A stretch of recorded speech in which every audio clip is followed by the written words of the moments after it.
नमस्कार मित्रों, स्वागत है आप सभी का मेरे चैनल ज्योतिष आज तक पर। हृदय की असीम गहराइयों से मैं विजय सिंह आप सभी का हार्दिक अभिनंदन करता हूं और ईश्वर से प्रार्थना करता हूं कि आप सब जहां होंगे प्रसन्न होंगे, जीवन की नित नई ऊंचाइयों को छूने के लिए प्रयासरत होंगे। महादेव की कृपा सदैव आप पर बनी रहे। इसी के साथ शुरू करते हैं आज का वीडियो। मित्रों, जैसा कि हम सब जानते हैं कि व्यक्ति अपने जीवन में होने वाले बदलावों को लेकर परेशान रहता है।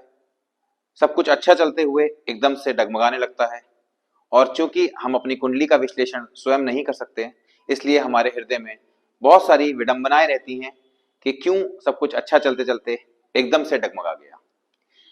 हमने अपनी एक सीरीज प्रारंभ की है जिसके माध्यम से हम सभी ग्रहों के गोचर एवं किस भाव में बैठकर कौन सा ग्रह कैसा प्रभाव देता है इसके बारे में बात करेंगे। तो ज्यादा समय व्यर्थ ना करते हुए अपना पहला वीडियो, जिसको हम पहले अध्याय के रूप में आपके साथ प्रस्तुत करने जा रहे हैं, उसमें बात करेंगे सूर्य के सभी भावों में कैसा प्रभाव रहता है। इसी संदर्भ में आपसे प्रार्थना रहेगी वीडियो को स्किप करके ना देखें और सूर्य आपकी कुंडली में किस भाव में विराजमान है, सूर्य अपनी राशि में उच्च का होकर बैठा है या तुला राशि में नीच का होकर बैठा है या स्व राशि में सिंह राशि में बैठा हुआ है, इन सभी चीजों को हम बहुत बारीकी से आज पढ़ेंगे। अगर आपको वीडियो पसंद आए तो आप सभी से हमारी यह प्रार्थना होगी कि कृपया करके हमें कमेंट के माध्यम से अपनी प्रतिक्रिया अवश्य भेजें, ताकि आपकी प्रतिक्रिया के माध्यम से हमारा मनोबल बढ़े और हम इसी प्रकार की वीडियो बनाते हुए इस सीरीज को कंप्लीट करें। धन्यवाद। फर्स्ट हाउस में होगा तो सूर्य का क्या प्रभाव रहेगा।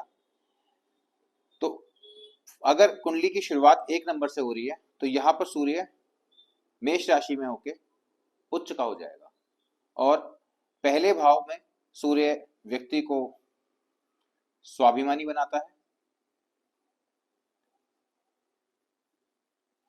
वहीं दूसरी ओर क्रोधी बनाता है,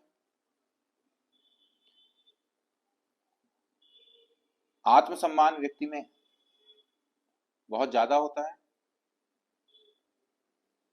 आप पाएंगे ऐसे व्यक्ति का जो ललाट होगा वो चौड़ा होगा,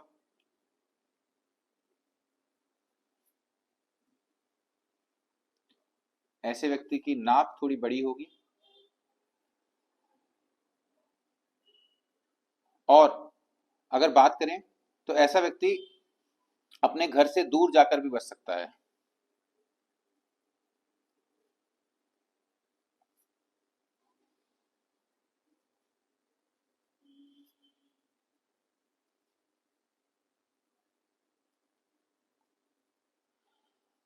वहीं दूसरी ओर ऐसा व्यक्ति निडर होता है, गुस्सा ऐसे व्यक्ति में जैसा मैंने बताया बहुत ज्यादा होता है और थोड़े से बाल ऐसे व्यक्ति के आपको कम मिलेंगे। व्यक्ति थोड़ा डोमिनेटिंग होता है क्योंकि यह व्यक्ति का स्वभाव को स्पेसिफाई करता है। तो यहाँ पर व्यक्ति का जो एटीट्यूड है वह कहीं ना कहीं डोमिनेटिंग नेचर का व्यक्ति होगा। यहां से बैठकर सूर्य की 7वीं दृष्टि, क्योंकि अगर हम बात करें दृष्टि की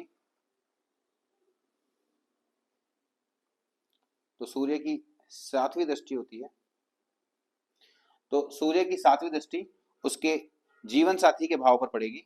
तो जीवन साथी के भाव पर सूर्य की 7वीं दृष्टि आने पे अगर थोड़ा सा वह क्लेशी होगा, अपने जीवन में थोड़ा सा क्लेश करने वाला व्यक्ति होगा और अगर उसकी धर्मपत्नी उसके साथ साधारण जीवन व्यतीत कर रही होगी तो कहीं ना कहीं वह नाराज होकर अपने मायके जा सकती है।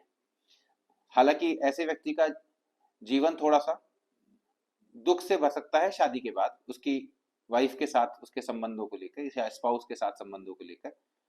और ऐसे में अगर व्यक्ति का मंगल भी 7वें भाव में बैठ जाए तो 7वें भाव में मंगल आने से व्यक्ति को नेत्र रोग भी हो सकता है, व्यक्ति थोड़ा कठोर स्वभाव का बन जाता है। तो अब बात करते हैं सेकंड हाउस की।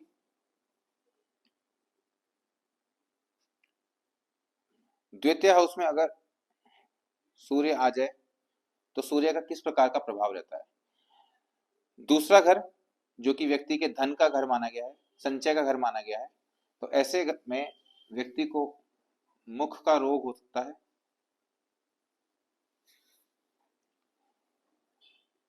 दांत या मस्कुड़ों से संबंधित,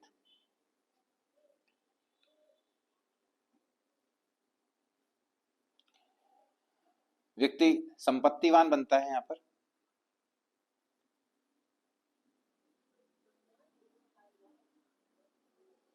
और ऐसा व्यक्ति भाग्यवान होता है।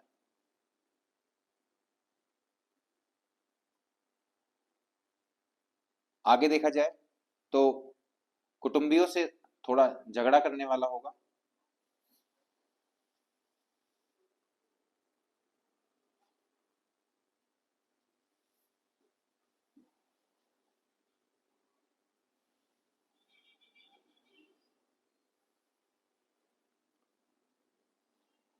तथा स्पष्टवादी होगा, मुंहफट होगा ऐसा व्यक्ति।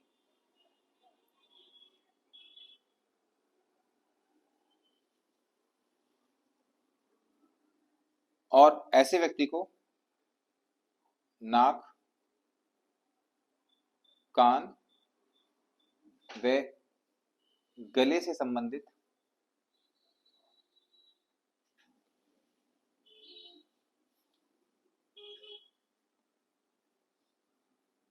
रोग होने की आशंका रहती है।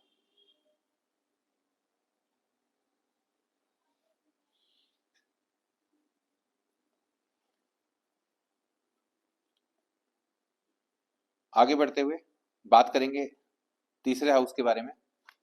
अब अगर बात करें तीसरे हाउस की, तो थर्ड हाउस जो कि व्यक्ति के पराक्रम का घर माना गया है।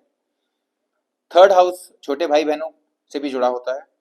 तो थर्ड हाउस में अगर सूर्य आ जाता है तो सूर्य बेसिकली, हम सूर्य को एक माइल्ड मेलेफिक ग्रह बोलते हैं, यानी कम पापी ग्रह बोलते हैं। तो तीसरा घर, अगर हम बात करते हैं तीसरे घर की, तीसरे घर में क्योंकि सूर्य यश का कारक होता है, यशस्वी ग्रह माना गया है, तो व्यक्ति को पराक्रम भाव में आने पर साहसी बना देता है। ऐसा व्यक्ति जिसके तीसरे भाव में, उसकी कुंडली में लग्न कुछ भी हो, लग्न कुंडली में अगर थर्ड हाउस में सूर्य बैठा है, तो सूर्य का जो परिणाम होगा या सूर्य का जो उसके जीवन में फल होगा वो किस प्रकार होगा, उस पर हम चर्चा करते हुए बात कर रहे हैं। तो ऐसा व्यक्ति साहसी होगा, पराक्रमी होगा, राजमान्य होगा,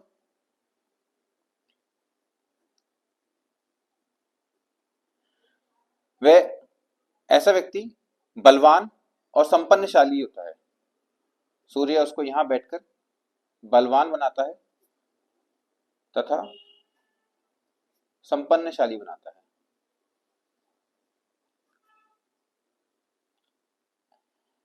क्योंकि सूर्य यहां बैठकर अपनी सप्तम दृष्टि से नवम भाव को भी देखता है, तो नवम भाव जो कि भाग्य का भाव माना गया है, व्यक्ति का भाग्य उदय करने वाला होता है।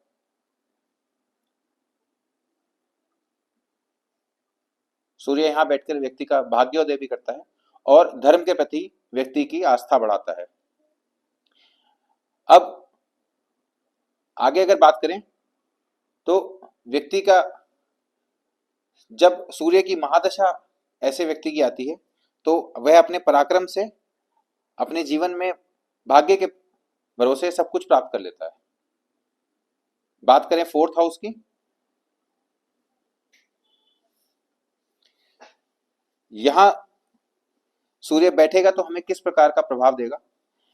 अब हम जानते हैं, क्योंकि फोर्थ हाउस जो है वह चल अचल संपत्ति, गाड़ी, माता, मन, इन सभी चीजों का कारक होता है। तो फोर्थ हाउस में सूर्य अगर बैठता है तो व्यक्ति परिवार में कलह करने वाला होता है,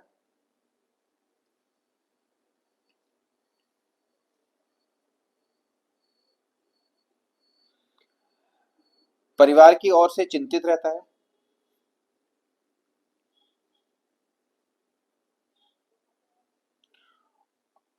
और थोड़ा कठोर हृदय वाला होता है।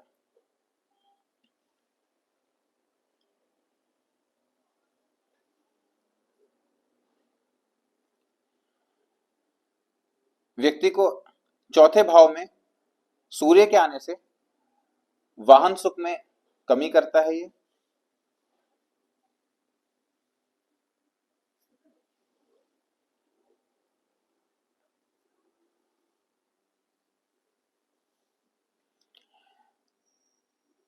क्योंकि यह का ग्रह हमारे फोर्थ हाउस में आने पर हमारे जीवन में हमारे मन से जुड़ी हुई जितनी भी चीजें हैं उनको कहीं ना कहीं प्रभावित करता है, इसीलिए सूर्य चौथे घर में अपने अच्छे परिणाम नहीं देता है।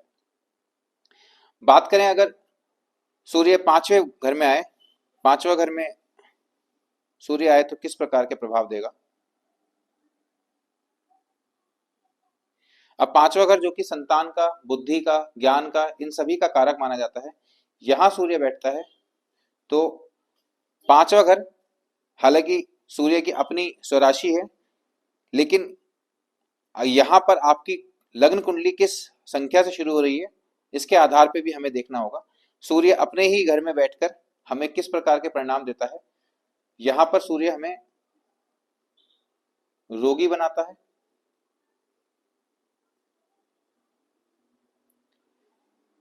खास करके पेट से संबंधित रोग हमें देता है,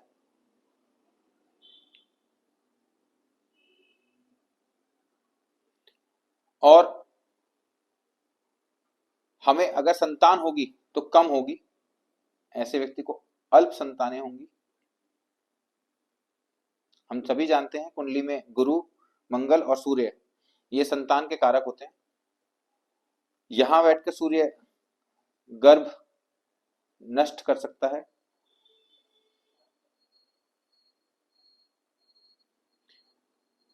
व्यक्ति को बुद्धिमान व विवेकशील बनाता है,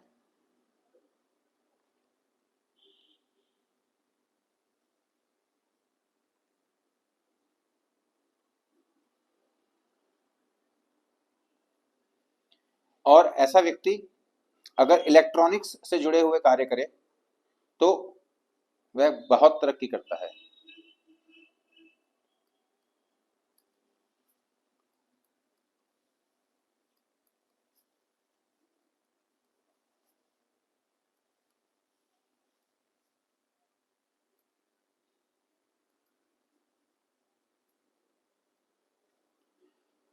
हालांकि यहां बैठकर सूर्य व्यक्ति को अति शीघ्र गुस्सा आने की प्रवृत्ति दे देता है,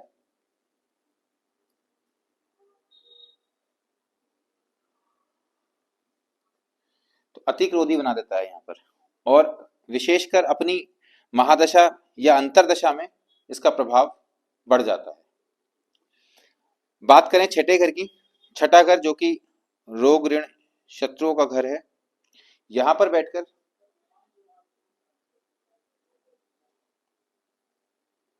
सूर्य शत्रुहंता योग बनाता है,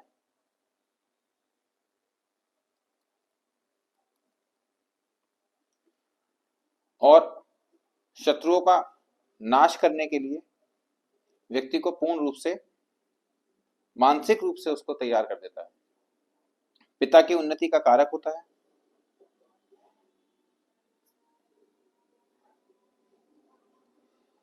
यहां बैठकर पिता की उन्नति भी सूर्य देता है, व्यक्ति को वीर्यवान बनाता है,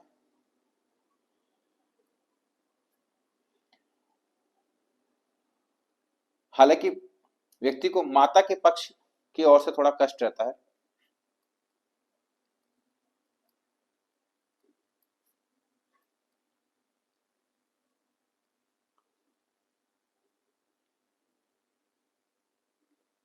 यहां पर सम्मानित बनाता है,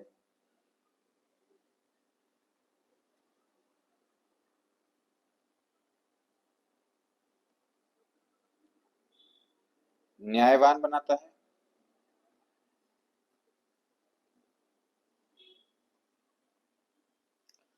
तथा निरोगी भी बनाता है।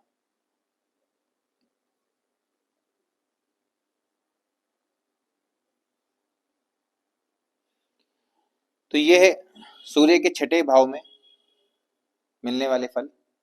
अगर सूर्य सप्तम भाव में आ जाए तो किस प्रकार का परिणाम व्यक्ति को देखने को मिलता है। अब यहाँ दो चीजें हैं, अगर व्यक्ति की मेष लग्न है या मेष राशि है तो सप्तम घर सूर्य का नीच का घर हो जाता है। सेवेंथ हाउस में तुला में सूर्य नीच के हो जाते हैं। अगर यहाँ कोई और संख्या लिखी है तब भी यह भाव सातवां ही माना जाएगा।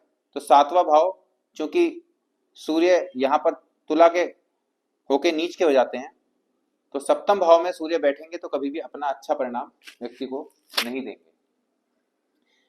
व्यक्ति अपनी स्त्री से क्लेश रखेगा,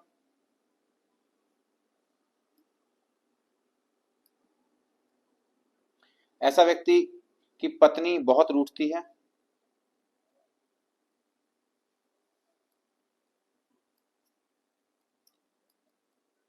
बार बार नाराज होकर मायके भी जा सकती है, और अगर व्यक्ति का मंगल भी सातवें भाव में हो तो व्यक्ति के तलाक तक की नौबत आ जाती है।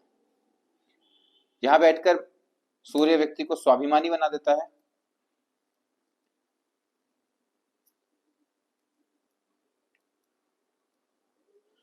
वहीं दूसरी ओर अगर बात करें तो व्यक्ति कठोर स्वभाव का और अपने आप में खोया रहने वाला हो जाता है।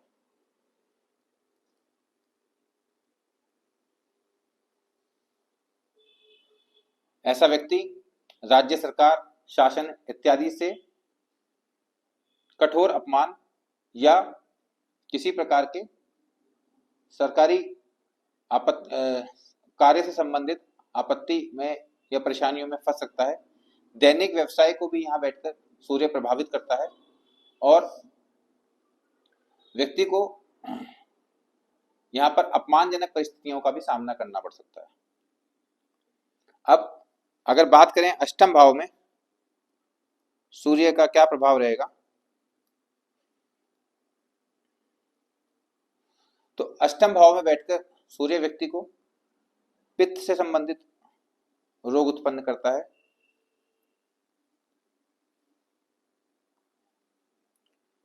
पित्त संबंधित रोग व्यक्ति को अष्टम भाव से प्राप्त होते हैं।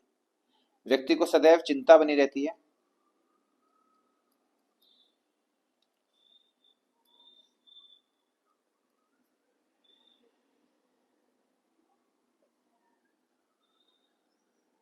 व्यक्ति कहीं ना कहीं तीव्र क्रोधी हो जाता है और धन भाव पर दृष्टि डालने से धन में, हालांकि यहाँ सूर्य वृद्धि करते हैं तो धन में वृद्धि कराता है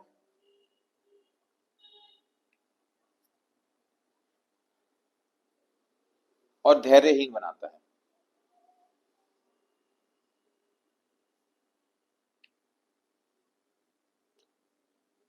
ऐसा व्यक्ति धैर्यवान नहीं होगा, ऐसे व्यक्ति को बहुत जल्दी होगी हर चीज की। तो यहां पर बैठकर सूर्य के प्रभाव व्यक्ति की कुंडली में कुछ इसी प्रकार रहते हैं। और जैसा कि हम जानते हैं कि दूसरा भाव में, छठे भाव में, अष्टम भाव में और 12वें भाव में अगर सूर्य बैठते हैं, खास करके दूसरे, छठे और 8वें भाव में अगर सूर्य बैठते हैं तो यहाँ पर सूर्य मारक बन जाते हैं। दूसरा, छठा, 8वां और 12वां भाव, इसमें सूर्य मारक बन के काम करते हैं। अगर सूर्य 9th हाउस में आते हैं तो किस प्रकार का प्रभाव व्यक्ति के जीवन पर रहता है। 9th हाउस में सूर्य के बैठने पर वह एक अच्छा साधक हो सकता है,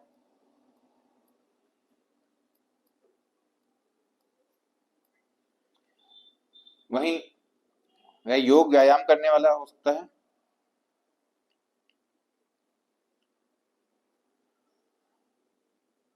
अब व्यक्ति को यहां बैठकर ये सदाचारी बनाते हैं।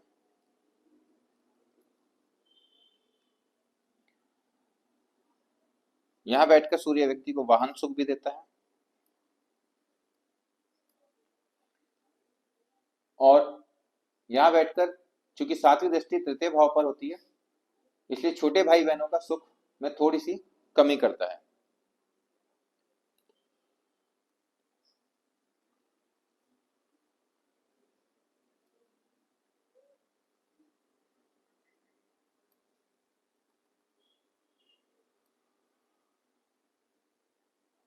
व्यक्ति की ज्योतिष में रुचि रहेगी,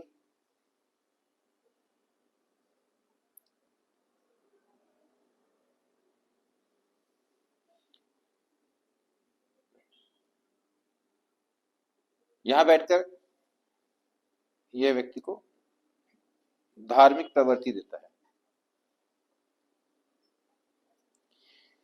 तो ये सूर्य का प्रभाव रहेगा अगर व्यक्ति के नवम भाव में, उसकी लग्न कुंडली में सूर्य विराजमान है। वहीं अगर सूर्य 10वें भाव में आ जाए, जो कि पिता का भाव माना गया है, कर्म का भाव माना गया है, व्यक्ति का करियर का भाव भी माना गया है, 10वें घर में बैठकर सूर्य व्यक्ति को किस प्रकार का फल देंगे, अगर इस पे बात की जाए तो व्यक्ति यहाँ पर बैठकर सूर्य व्यक्ति को कुल दीपक बनाता है।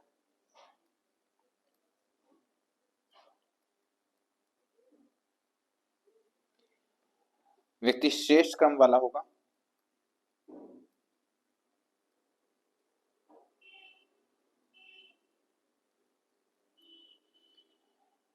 अगर व्यक्ति राजनीति से संबंधित अपने करियर का चुनाव करना चाहता है तो नेता, मंत्री इत्यादि आसानी से बन सकता है। राजनीति के प्रति व्यक्ति की रुचि रहेगी और ऐसे व्यक्ति की यश व कीर्ति चारों ओर फैलेगी।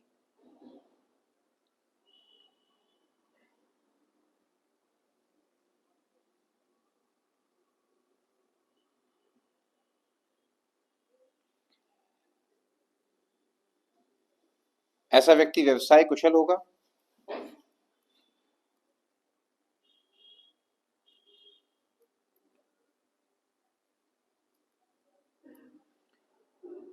ऐसे व्यक्ति को जीवन भर मान सम्मान मिलता रहेगा।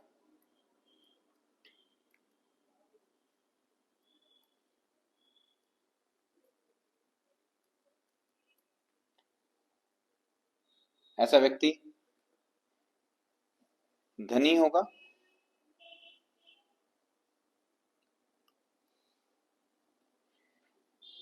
वह परिवार में हालांकि वह कभी कभी कलह करेगा।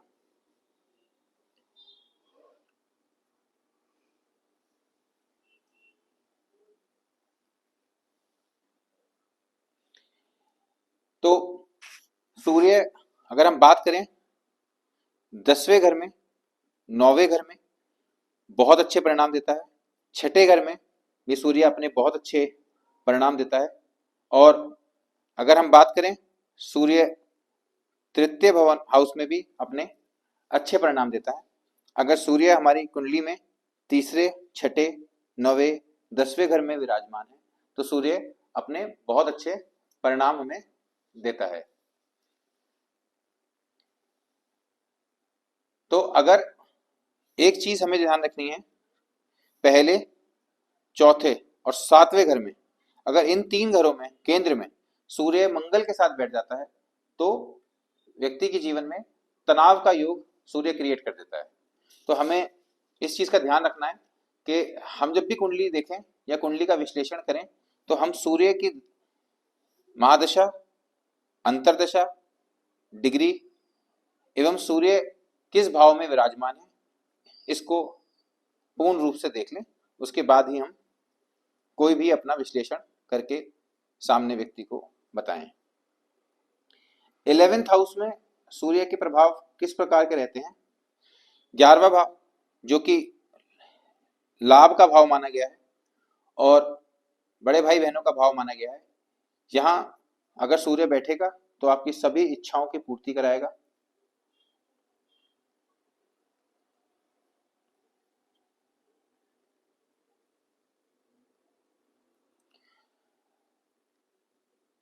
यहां बैठकर सूर्य अकल्पनीय चीजों को बनाकर देगा।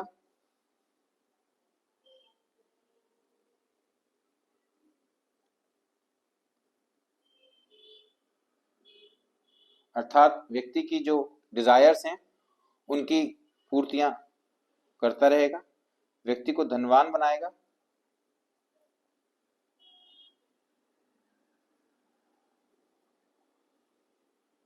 व्यक्ति कम बोलने वाला होगा,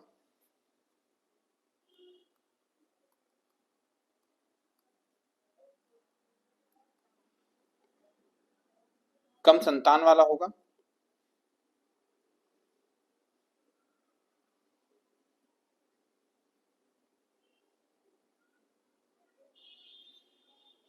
वह पूजा पाठ के प्रति व्यक्ति की रुचि रहेगी।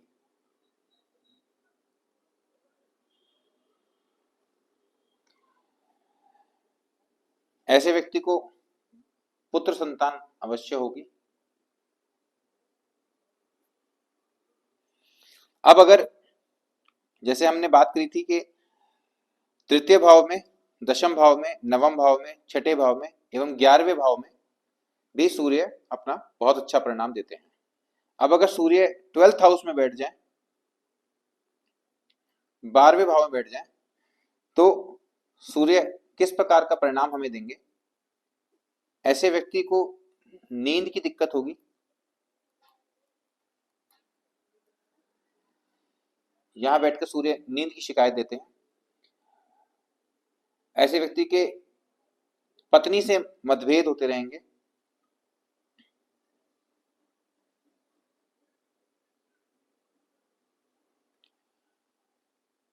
व्यक्ति को सिर में दर्द की शिकायत भी रह सकती है, वह बाएं नेत्र में दिक्कत देता है।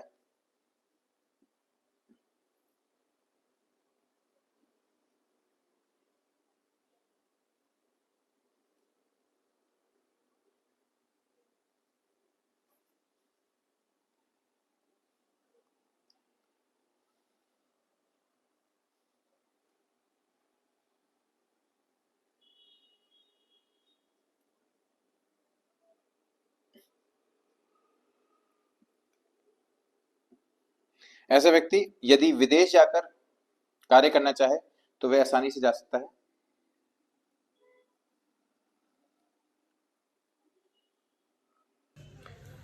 ऐसा व्यक्ति विदेश जाकर अगर अपना करियर बनाना चाहे तो विदेश में जाकर सेटल हो सकता है।